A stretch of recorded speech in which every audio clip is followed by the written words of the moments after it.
Physics class 10 की physics पढ़ेंगी और lecture आज हमारा लेक्चर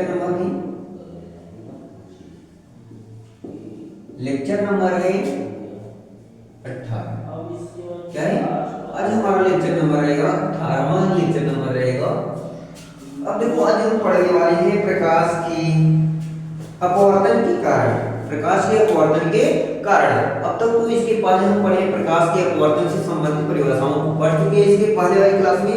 तो दोस्तों आज हम पढ़ने वाले हैं कि प्रकाश के अपवर्तन के कारण, मतलब जो प्रकाश का अपवर्तन होता है किसके कारण होता है, जो प्रकाश का अपवर्तन होता है किसके कारण होता है, हम पढ़ने वाले हैं प्रकाश के अपवर्तन के कारण। तो हमारी आज की पहली हेडिंग होगी प्रकाश के अपवर्तन के कारण। हमारी पहली हेडिंग होगी प्रकाश के अपवर्तन के कारण। प्रकाश के अपवर्तन के कारण। अब हम पहले पढ़ेंगे कि प्रकाश के अपवर्तन के कारण क्या होते हैं। विभिन्न सुनो क्या होता है कि प्रकाश के अपवर्तन का कारण क्या होता है। विभिन्न माध्यमों में प्रकाश की चाल भिन्न भिन्न होती है। विभिन्न माध्यमों में प्रकाश की चाल क्या होती है, भिन्न भिन्न होती है। तो एक माध्यम से जब प्रकाश की किरणें दूसरे माध्यम में प्रवेश करती है तो उनके चाल में भी क्या होता है, परिवर्तन होता है। जब पहले माध्यम से प्रकाश की किरणें दूसरे माध्यम में प्रवेश करेगी तो उनकी चाल में क्या होता है, परिवर्तन होता है, जिनके कारण प्रकाश की किरण क्या होती है, अभिलंब की तरफ झुक जाती है या अभिलंब से दूर चली जाती है। तो ये क्या होता है, प्रकाश के अपवर्तन का कारण होता है। तो सुन लो यहाँ पर लिखते हैं, चलो क्या होता है प्रकाश की चाल, प्रकाश की चाल, प्रकाश की चाल विभिन्न माध्यमों में भिन्न भिन्न होती है। विभिन्न माध्यमों में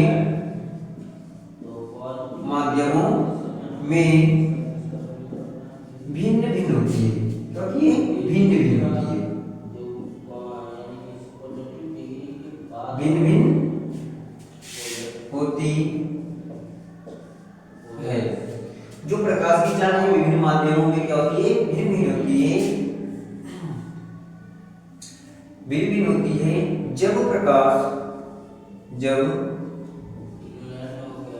प्रकाश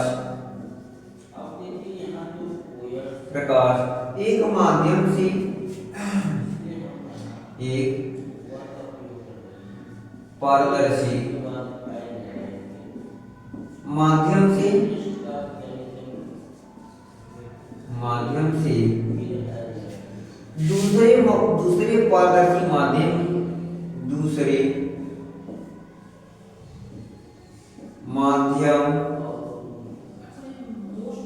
में प्रवेश करती है तो चाल में परिवर्तन होता है। चाल में परिवर्तन होता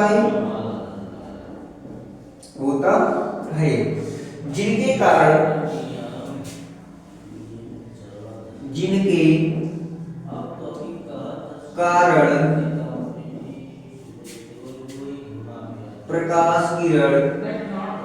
प्रकाश किरण अभिलंब से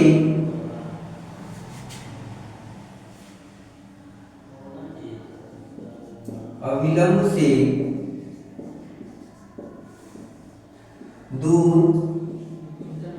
हट जाती है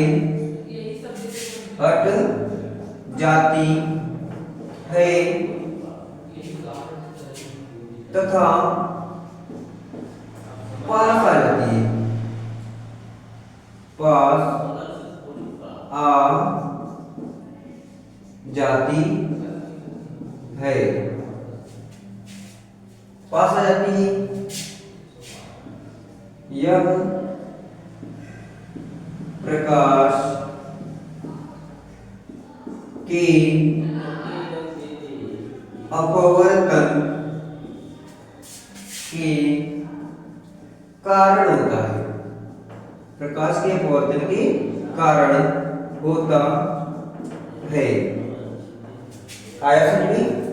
देखो बोल रहा है कि जब प्रकाश की किरणें क्या करती है, प्रकाश की चाल विभिन्न माध्यमों में क्या होती है, अलग अलग। जैसे निर्वात में प्रकाश की चाल अलग होगी, वायु में प्रकाश की चाल अलग होगी, कांच में प्रकाश की चाल अलग होगी, जल में प्रकाश की चाल क्या होगी, अलग होगी। ये सब क्या है, निर्वात हो गया, वायु हो गया, कांच हो गया, जल हो गया, ये सब क्या है, अलग अलग माध्यम में, अलग अलग क्या है, पारदर्शी अलग अलग माध्यम है। और इन माध्यमों में प्रकाश की चाल क्या होती है, अलग अलग होती है।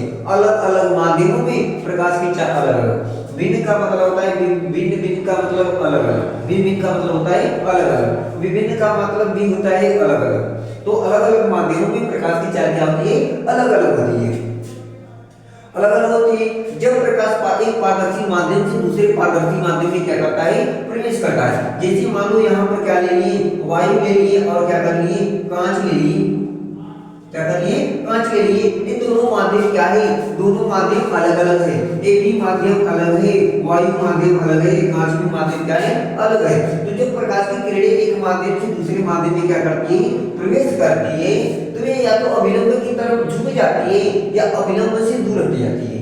या तो अभिलंब की तरफ क्या होती है, झुक जाती है, या तो अभिलंब से दूर हट जाती है। ये जो कारण होता है, किसके कारण होता है, प्रकाश के अपवर्तन के कारण होता है। ये जो होता है दूर हटना और पास आ जाना, ये क्या होता है, प्रकाश के अपवर्तन के कारण होता है। आया दोस्तों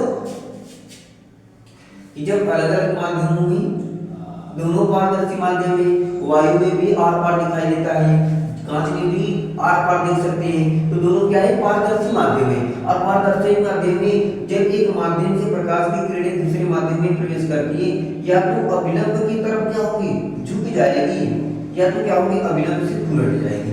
यहाँ पर दो ही स्थिति बनती है, या तो अभिलंब की तरफ झुक गई, मतलब आ रही थी प्रकाश की किरणें ऐसे आ रही थी, या तो अभिलंब की तरफ ऐसे झुक गई, या तो अभिलंब से दूर चली गई। यहाँ पर दो ही स्थिति बनती है, या तो ये अभिलंब की तरफ झुकेगी या तो अभिलंब से दूर जाएगी। अब तुम्हें बताया गया है कि कब अभिलंब की तरफ झुकेगी, कब अभिलंब से दूर जाएगी। कब अभिलंब से की तरफ झुकेगी, जब विरल माध्यम से सघन माध्यम में जाएगी तो अभिलंब की तरफ झुक जाएगी, जब घने माध्यम में जाएगी तो झुक जाएगी, और जब विरल माध्यम में जाएगी तो क्या हो जाएगी, दूर हट जाएगी। जब विरल माध्यम में जाएगी तो दूर हट जाएगी अभिलंब से, और जब सघन माध्यम में जाएगी तो क्या हो जाएगी, अभिलंब की तरफ झुक जाती है। आया समझ में? अब हम पढ़ेंगे प्रकाश के परिवर्तन, प्रकाश के अपवर्तन के कुछ व्यवहारिक उदाहरण। प्रकाश के अपवर्तन के कुछ व्यवहारिक उदाहरण हम पढ़ेंगे कि प्रकाश के अपवर्तन के कुछ व्यवहारिक उदाहरण क्या क्या होते हैं। देख लो, आया समझ में? इसको एक बार स्क्रीनशॉट ले लीजिए, चलो इसको मिटाते हैं।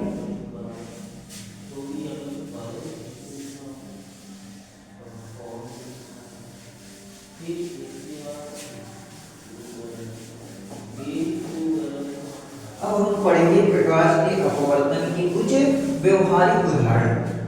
पढ़ेंगे प्रकाश के अपवर्तन के कुछ व्यवहारिक उदाहरण, कुछ व्यवहारिक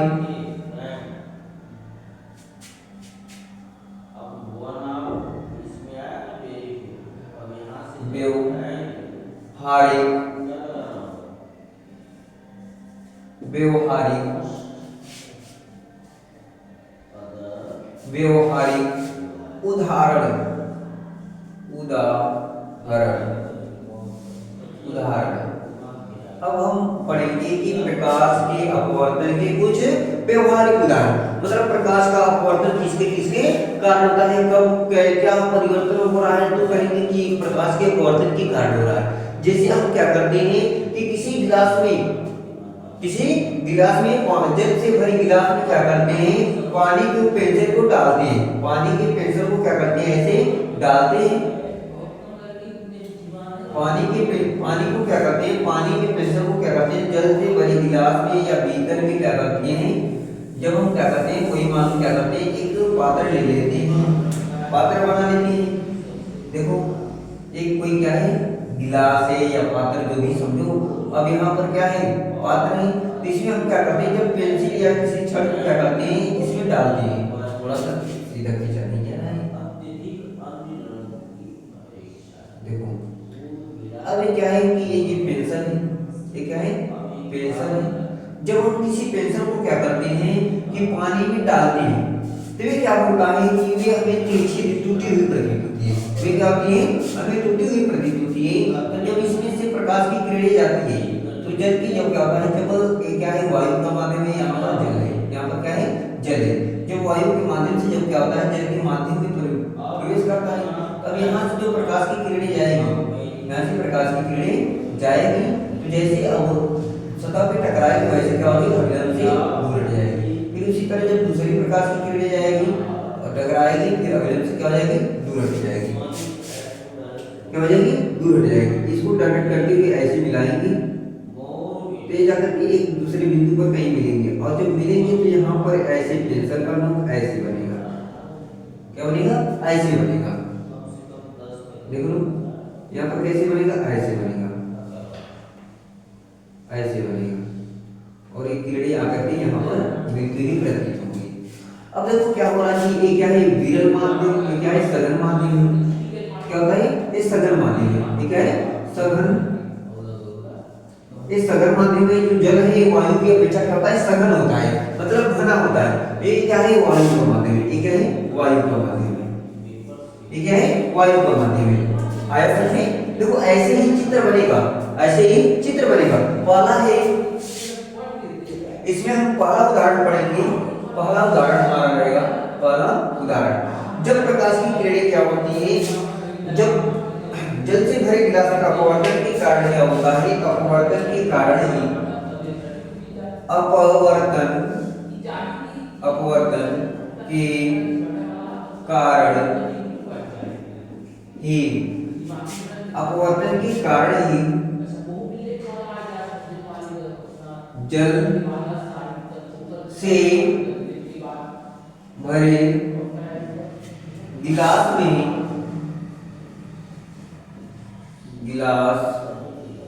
में किसी छड़ या पेंसिल को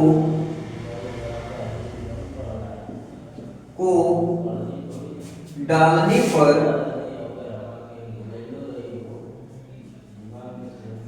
पर वह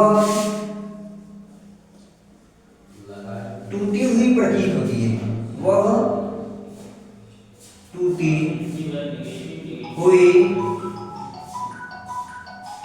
हुई प्रतीत होती है,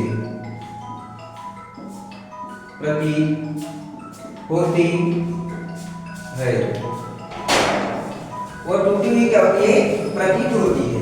जब हम क्या करते हैं, किसी पेंसिल को या किसी छड़ को क्या करते हैं, किसी पानी से भरे गिलास में डालते हैं, किसी पानी से भरे गिलास में डालते हैं, तो वह पेंसिल हमें मुड़ी हुई या टूटी हुई प्रतीत होती है, वे मुड़ी हुई या टूटी हुई प्रतीत होती है। कैसे प्रतीत होती है, मुड़ी हुई या टूटी हुई प्रतीत होती है। वे कैसे होता है कि जैसे मान लो एक गिलास ली, ये क्या करती है, एक गिलास ले लिए, गिलास में पानी भरा गया है, क्या है, गिलास में पानी जल भरा गया है, क्या भरा गया, जल भरा गया है, क्या भरा गया, जल। इस गिलास में क्या है, जल है। अब जल में जब पेंसिल को डालें तो इसमें से जाने वाले जो प्रकाश की किरणें हैं, यहाँ पर क्या करते हैं, हम यहाँ से नेत्र के द्वारा क्या करते हैं, देखते हैं, यहाँ पर नेत्र के द्वारा हम क्या करते हैं, देखते हैं, यहाँ पर नेत्र के द्वारा क्या कर रहे हैं, देखते हैं। जब यहाँ से हम नेत्र से देखते हैं और यहाँ से पेंसिल डाली गई है, तो ये क्या होता है कि इस सघन माध्यम से जाने वाली प्रकाश की किरणें जैसे जल की ये सतह है, जल की सतह से टकराती है, जब दूसरे माध्यम में प्रवेश करती है, तो अविलंब से दूर हट जाती है, अविलंब से क्या होती है, दूर हट जाती है। फिर इसी तरह ये वाली प्रकाश की किरणें जाती है, जैसे अब क्या होता है, सतह से जल की सतह से टकराता है, टकराने के बाद क्या होता है, अभिलंब से दूर हट जाता है। हटने के बाद ये क्या होता है, ऐसे जब हम देखते हैं तो इसका प्रतिबिंब यहाँ पर ऐसे बनता है। अब यहाँ पर देखो ये क्या हुआ, तो यहाँ पर जब ये प्रकाश की किरणें जब हम यहाँ से देखते हैं तो ये हमें यहाँ पर दिखाई देती है। जब हम क्या करते हैं, इस माध्यम से देखते हैं, विरल माध्यम से, जब हम क्या करते हैं, विरल माध्यम से इस वस्तु को देखते हैं, पेंसिल को क्या करते हैं, पेंसिल को जल में हम क्या करते हैं, जब विरल माध्यम से देखते हैं तो ये हमें टूटी हुई प्रतीत होती है। कैसी टूटी हुई प्रतीत होती है। अब एक भी जब हम क्या करते हैं, विरल माध्यम से देखते हैं तो पेंसिल क्या होती है, टूटी हुई प्रतीत होती है। आयतन में जब वो प्रकाश की किरणें क्या होती है और विरल माध्यम से सघन माध्यम में प्रवेश करती है, सघन माध्यम से विरल माध्यम में प्रवेश करती है तो अपने मार्ग से क्या रहती है, विचलित हो जाती है। अपने मार्ग से क्या रहती है, विचलित हो जाती है, अभिलंब से दूर हट जाती है, जिनके कारण क्या होता है कि वायु विरल माध्यम से देखने पर, विरल माध्यम से उस वस्तु को देखने पर वे वो पेंसिल क्या होती है, टूटी हुई प्रतीत होती है या मुड़ी हुई प्रतीत होती है। आया समझ में? चलो अगला चलते हैं। अब दूसरा नंबर क्या है, सुनो, दूसरा नंबर है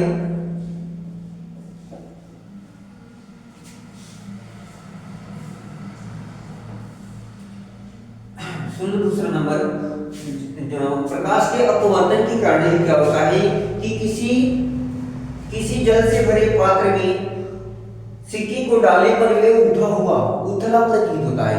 कैसा? उथला प्रतीत होता है। ये जो प्रकाश के अपवर्तन के कारण ही होता है। किसके कारण होता है? प्रकाश के अपवर्तन के कारण होता है। जल में प्रकाश के अपवर्तन के कारण ही, प्रकाश के अपवर्तन के कारण ही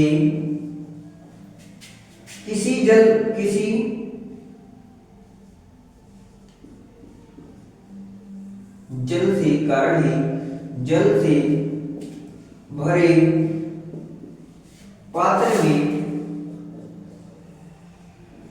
से भरे पात्र में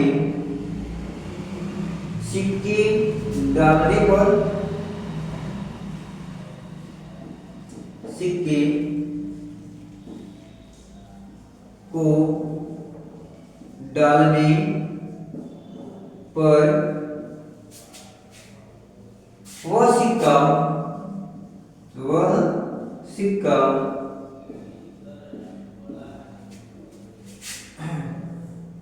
उभरा हुआ,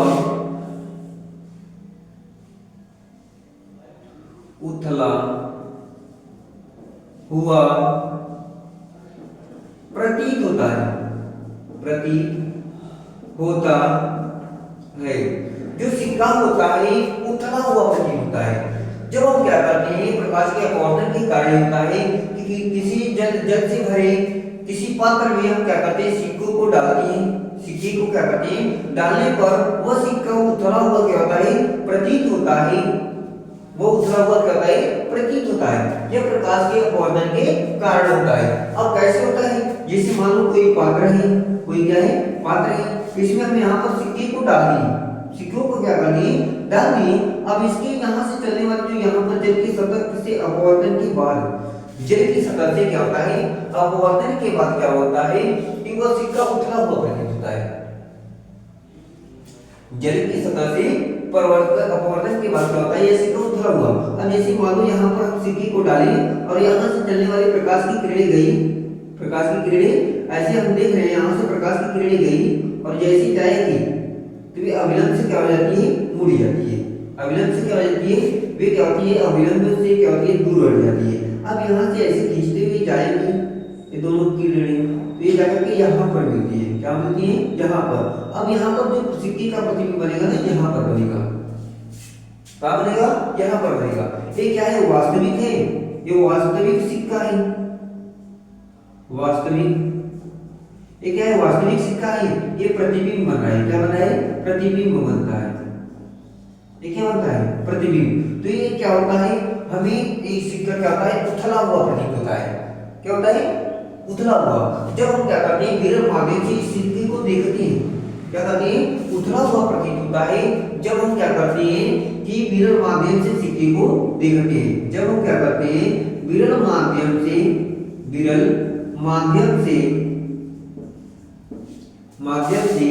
सिक्के को देखते हैं, सिक्के को क्या करते हैं, देखते हैं तो उथला हुआ प्रतीत होता है। वे कैसा प्रतीत होता है, उथला हुआ। आया समझ में?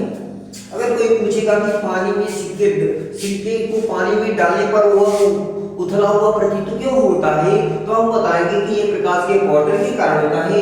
क्योंकि हम क्या करते हैं, जब सिक्के को पानी में डालते हैं तो ये क्या होता है, प्रकाश का अपवर्तन होता है, जिनके कारण क्या होता है, जो हमारा सिक्के का प्रतिबिंब बनता है वे थोड़ा उनकी सतह से क्या होता है, ऊंचाई पर बनता है, इसीलिए वे क्या होता है, उथला हुआ प्रतीत होता है। कैसा, उथला हुआ प्रतीत होता है। आया समझ में?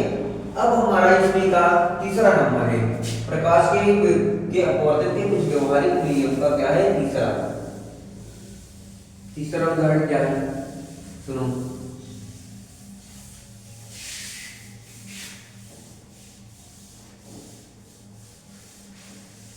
अब देखो तीसरा नंबर है, तीसरा जब हम क्या करते हैं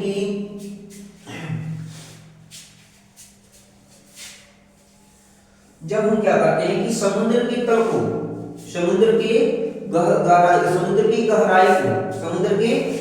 को हम जब क्या करते हैं कि जब विरल माध्यम से हम समुद्र की गहराई को देखते हैं तो वे अपने वास्तविक गहराई से क्या होता है, कम होता है। उसकी जो गहराई होती है उसकी वास्तविक गहराई से क्या होती है, कम दिखाई देती है। जब पोखरे की प्रकाश के अपवर्तन के कारण, प्रकाश के अपवर्तन के कारण ही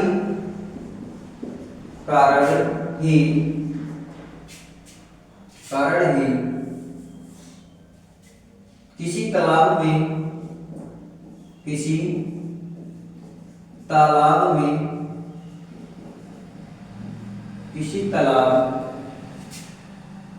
की गहराई को वायु से देखने पर, किसी तालाब की गहराई को वायु से देखने पर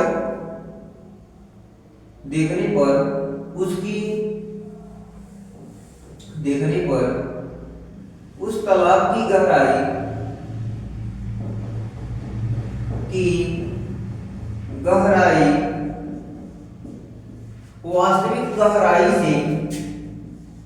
वास्तविक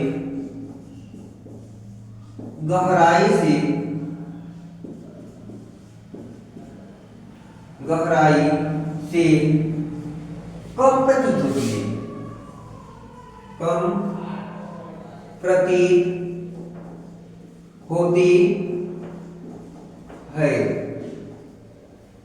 जो उसकी वास्तविक गहराई होती है वे क्या होती है, वे अपने वास्तविक गहराई से क्या होता है, कम गहराई प्रतीत होता है।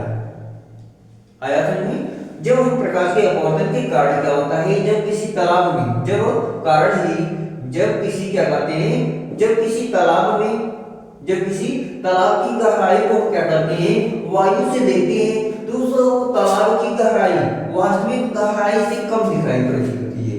क्या कहती है, कम प्रतीत होती है। जो वास्तविक गहराई है, वास्तविक गहराई से क्या होता है, कम प्रतीत होती है। ये किसके कारण होता है, प्रकाश के अपवर्तन के कारण होता है। किसके कारण होता है, प्रकाश के अपवर्तन के कारण होता है। आया समझ में? आया कि नहीं आ रहा है? देखो जैसे मान लो कि कोई क्या है, एक तालाब है, कोई तालाब बना लो, कोई क्या है, तालाब है, कोई तालाब है। तो हम क्या करते हैं कि जब कोई तालाब होता है, जब क्या होता है कि हम इस तालाब में क्या करते हैं, जब इसकी वास्तविक गहराई को देखते हैं, मतलब जब हम वायु से क्या करते हैं, जब वायु से हम क्या करते हैं, वायु से इसकी गहराई को देखते हैं, इसकी गहराई को क्या करते हैं, देखते हैं, इसकी गहराई को क्या करते हैं, देखते हैं। तो इसमें क्या होता है कि प्रकाश का अपवर्तन होता है, इसमें प्रकाश का क्या होता है, अपवर्तन के कारण ही जैसे क्या करते हैं कि जब हम इसकी वास्तविक गहराई को देखते हैं तो ये क्या होता है कि जैसे यहाँ से प्रकाश की किरणें जाती है वास्तविक गहराई से, जैसे क्या होता है इससे टकराती है, वैसे क्या होता है अभिलंब की तरफ झुक जाती है, अभिलंब की तरफ क्या आती है, अभिलंब से दूर नहीं जाती है। उसी तरह इधर से हम जब देखेंगे यहाँ से इसकी गहराई को देखेंगे तो जैसे ये क्या होगा कि जल की सतह से टकराएगा फिर क्या होगा, अभिलंब से दूर हट जाएगा। जैसे देख लो जैसे मान लो ये उसकी क्या है, ये तल है, ये क्या है, जल का तल है, क्या है, तल है, तल तो उसी की वास्तविक गहराई होगी। जब हम क्या करते हैं यहाँ से देखते हैं तो ये ऐसे ऐसे जाता है जैसे जल की सतह से टकराता है अभिलंब से दूर। फिर इसके बाद इधर से देखेंगे तो ऐसे ऐसे देखेंगे जाएगा, यहाँ से जैसे टकराएगा वैसे क्या होगा, अभिलंब से दूर हट जाता है। अब ये दोनों किरणें क्या होती है, ऐसे ऐसे जा करके ऐसे ऐसे जब देखेंगे तो हम तो सीधा देखेंगे, टेढ़ा तो देखेंगे नहीं, हम देखेंगे तो सीधा देख रहे हैं, लेकिन ये प्रकाश का अपवर्तन हो रहा है जिनके कारण इसकी जो गहराई होती है इतना ऊंची दिखाई देती है, तल से क्या होती है, कम दिखाई देती है, कम गहराई में दिखाई देती है। ये जो इसकी वास्तविक गहराई होती है, वास्तविक गहराई से क्या होता है, कम गहराई प्रतीत होती है। अब देखो ये इतना बड़ा तालाब है, अब हम क्या करेंगे, इसको देखें तो ये क्या हुआ, आपकी प्रकाश का अपवर्तन, इसकी सतह से क्या हुआ, प्रकाश का अपवर्तन हुआ, जिनके कारण प्रकाश की किरणें अभिलंब से क्या हो गई, दूर हो गई। इधर से देख रहे थे तो ये क्या हुआ, प्रकाश की किरणें यहाँ से जा रही थी, जैसे जल की सतह से टकरा रही थी वैसे अभिलंब से दूर हट जा रही थी। जब हम यहाँ से देखेंगे, यहाँ से देखेंगे तो ये किरण जाकर के सीधे यहाँ पर मिलती हुई प्रतीत होगी, ये दोनों किरणें जाकर के यहाँ पर मिलेगी, तो इसका प्रतिबिंब यहाँ पर बनेगा, तो ये इसकी वास्तविक गहराई होगी, प्रतिबिंब की गहराई, वास्तविक गहराई कितनी है, ये क्या है, वास्तविक गहराई है, ये वास्तविक गहराई है, ये क्या है, ये प्रतिबिंब की गहराई है, प्रतिबिंब की गहराई। आया समझ में, आया साथियों, चलो आगे चलते हैं। अब आता है कि कांच के आयताकार स्लैब से प्रकाश का अपवर्तन। ठीक, आज का हमारा टॉपिक रहेगा कि कांच के आयताकार स्लैब से प्रकाश का अपवर्तन कैसे होता है।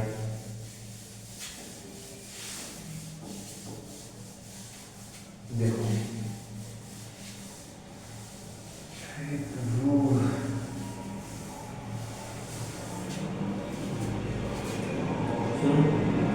कांच के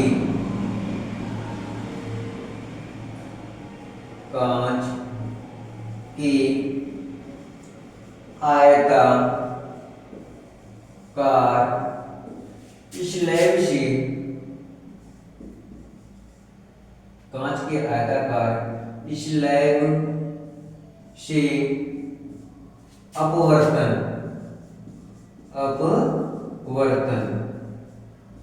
अब कांच का एक क्या कर लो, आयताकार स्लैब ले लो, स्लैब मतलब होता है कांच का एक टुकड़ा ले लो, एक कांच का आयताकार क्या कर लो, टुकड़ा ले लो। अब जैसे मान लो एक कांच का क्या है, आयताकार टुकड़ा है, कांच का आयताकार क्या है, टुकड़ा है, स्लैब है, क्या है, स्लैब है, ये कांच का क्या है, स्लैब है, कांच का स्लैब है, स्लैब आया तुमने, ये कांच का क्या है, स्लैब है। अब क्या होता है कि वायु में गमन कर रही प्रकाश की किरणें, वायु में गमन कर रही प्रकाश की किरणें, जैसे प्रकाश क्या होता है, गमन कर रही किरणें, जैसे क्या होता है कि कांच के बिंदु O से क्या करता है, बिंदु O से टकराता है, टकराने के बाद में क्या होता है, अभिलंब की तरफ क्या होता है, झुक जाता है, अभिलंब की तरफ क्या हो जाता है, ऐसे झुक जाता है। अब झुक करके जाता है, कांच को क्या करता है, गमन करता है, वे क्या करेगा, कांच में गमन करते हुए जाएगा, जैसे कांच में गमन करते हुए जाता है, जैसे दर्पण के O डैश पर, बिंदु O डैश पर टकराता है, टकराने के बाद ये क्या होता है, अब देखो ये तो विरल माध्यम था, जो कांच है ये क्या है, कांच जो सघन माध्यम होता है, क्या होता है, सघन माध्यम, क्या होता है, सघन माध्यम, ये वायु था, वायु क्या था, विरल माध्यम, तो इधर भी जाएगा तो वायु में जाएगा नहीं, तो ये भी तो विरल माध्यम होगा, तो अब देखो सघन माध्यम से विरल माध्यम में जाता है तो अभिलंब से दूर हट जाता है, अविलंब से क्या हो जाता है, दूर हट जाता है। अविलंब से क्या होगा, दूर हट जाएगा, अविलंब से दूर हट जाता है। तो यहाँ पर ओ डैश अविलंब से दूर हो गया। अब ये जो आपतित किरण है, आपतित किरण हम तो देखेंगे तो यहीं से ना आपतित किरण आएगी, क्या आपतित किरण आएगी कि नहीं, देख लो आपतित किरण। ऐसे चित्र बना दीजिए, आया समझ में। अब ऐसे चित्र तुम्हारा बनेगा ऐसे, ये तुम्हारा क्या है, कांच के आयताकार स्लैब से प्रकाश का अपवर्तन हो रहा है। देखो कैसे हो रहा है, सीधे सीधे सीधे सीधे सीधे सीधे सीधे, थोड़ा सा पीछा हो जा रहा है, स्ट्रेट बन जा रहा है थोड़ा सा।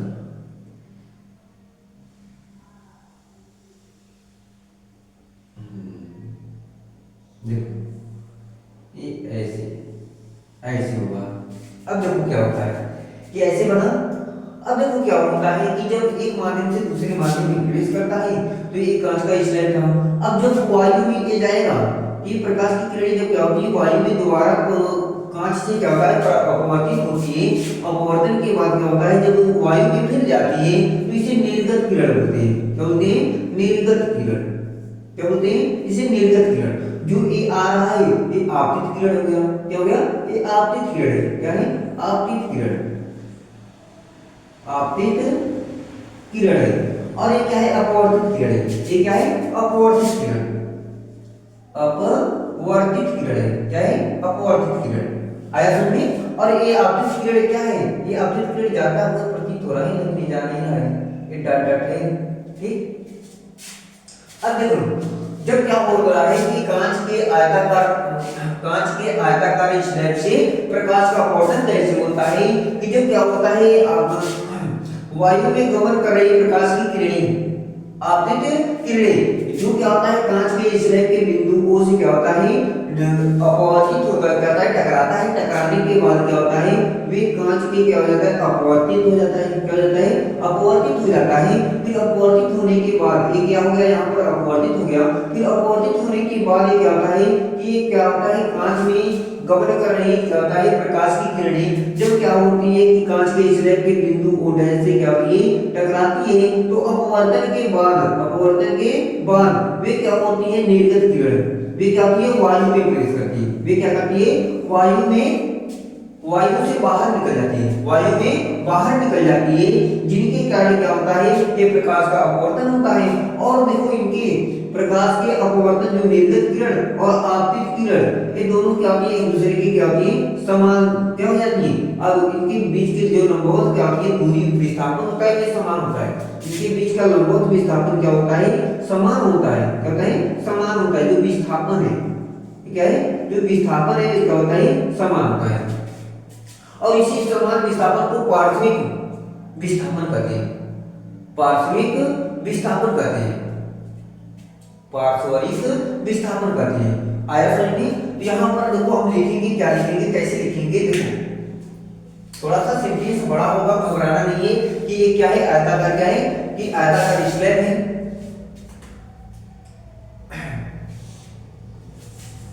सुनो कैसे लिखेंगे, अगर इसको पेपर में आ गया तो पेपर में कैसे लिखेंगे, तो यहाँ पर लिखेंगे वायु में गमन कर रही प्रकाश की किरणें, वायु में गमन कर रही प्रकाश किरण कांच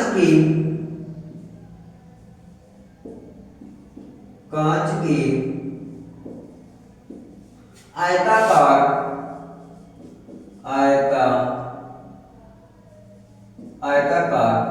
स्लैब से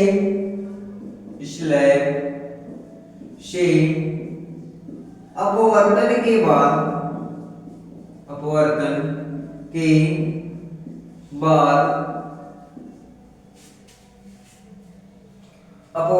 बाद फिर वो अपवर्तन के बाद कांच में अपवर्तन के बाद अभिलंब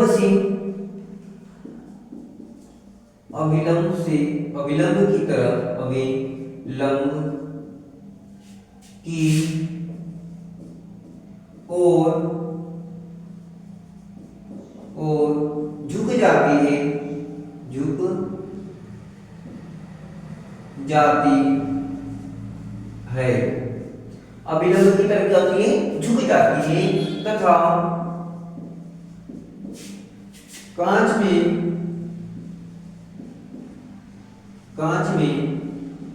गमन कर रही प्रकाश किरण कांच के आयताकार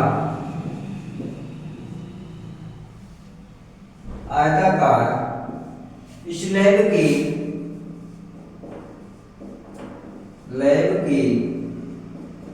दूसरे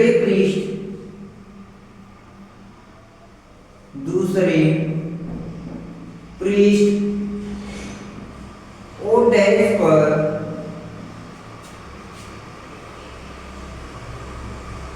आपकी होने के बाद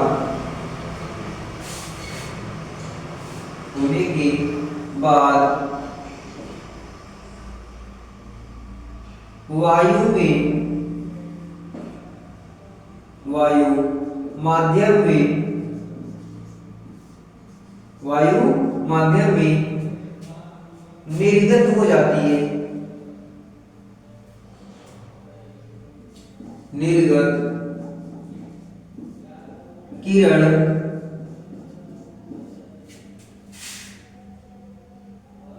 हो जाती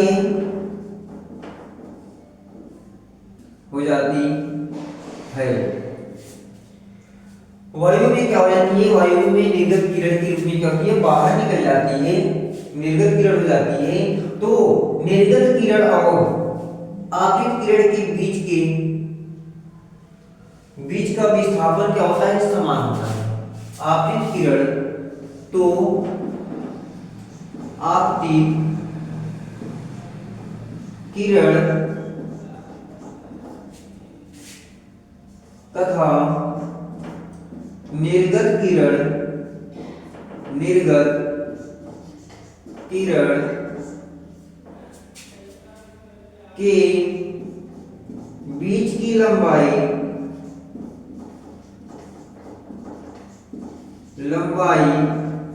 समान होती है।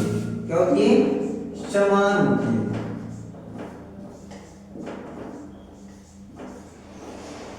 क्या होती है, समान होती है। बीच की लंबाई क्या होती है, समान होती है। आया समझ में कि जब प्रकाश की क्या होती है, वायु में गमन कर रही प्रकाश की किरणें कांच के आयताकार स्लैब से अपवर्तन के बिंदु O पर आपतित होने के बाद वे क्या हो जाती है, अपवर्तित हो जाती है। कांच में अपवर्तित किरण क्या होती है, अपवर्तित किरण गमन कर रही प्रकाश की किरणें जब कांच के आयताकार स्लैब के दूसरे पृष्ठ के बिंदु O पर टकराती है तो वे क्या होती है, निर्गत किरण बन जाती है। क्या हो जाती है, निर्गत किरण बन जाती है, जिनके कारण आपतित किरण और निर्गत किरण के बीच की लंबाई क्या होती है, समान होती है। जिनके कारण क्या होती है, आपतित किरण और निर्गत किरण के बीच की जो लंबाई है, लगभग जो लंबाई है वे क्या होती है, समान होती है। वे क्या होती है, समान होती है, जिसे हम क्या बोलते हैं, पार्श्विक विस्थापन बोलते हैं। पार्श्विक क्या करते हैं, विस्थापन करते हैं। आया दोस्तों, आया नहीं है। फिर से एक बार सुन लो, जैसे एक कांच का क्या है, आयताकार एक स्लैब है। क्या है, स्लैब। स्लैब का मतलब होता है कांच का एक आयताकार कटा हुआ टुकड़ा। अब ये क्या करता है, इसमें प्रकाश का क्या होता है, अपवर्तन होता है। पहले क्या होता है, वायु में प्रकाश की किरणें आ रही थी, फिर जैसे कांच के एक आयताकार स्लैब से टकराई तो ये क्या हो गई, अपवर्तित हो गई। अपवर्तित होने के बाद क्या हो रही है, प्रकाश के आयताकार स्लैब में क्या हो रही है, आपतित किरण बनकर के गमन कर रही है।